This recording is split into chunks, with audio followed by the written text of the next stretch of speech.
আমি ওই ব্যক্তিকে জান্নাতের আঙ্গিনায় একটা ঘরের গ্যারান্টি দেই যে ব্যক্তি তর্ক করার সময় নিজে হক এটা জেনেও সে তর্ক থামিয়ে দেয়।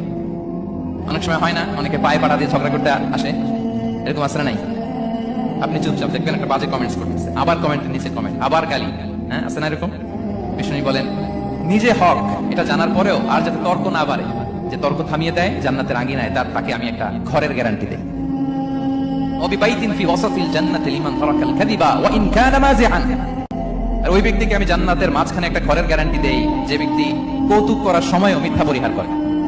করতেছে কৌতুক, ফান করতেছে, হি ইজ কিডিং, পান করে, কৌতুক করে, কিন্তু কৌতুকের সময় সে মিথ্যা বলে না। এই স্বভাব যাদের, তাদেরকে আমি জান্নাতের মাঝ বরাবর একটা ঘরের গ্যারান্টি দেই।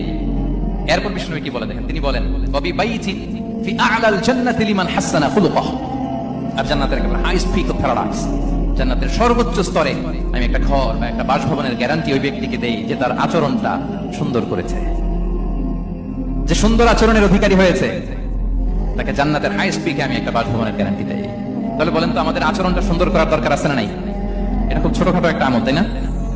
কথা বলেন দক্ষিণ কোরিয়া প্রবাসী ভাইরা, আওয়াজ করে বলেন এটা কি ছোট আমল?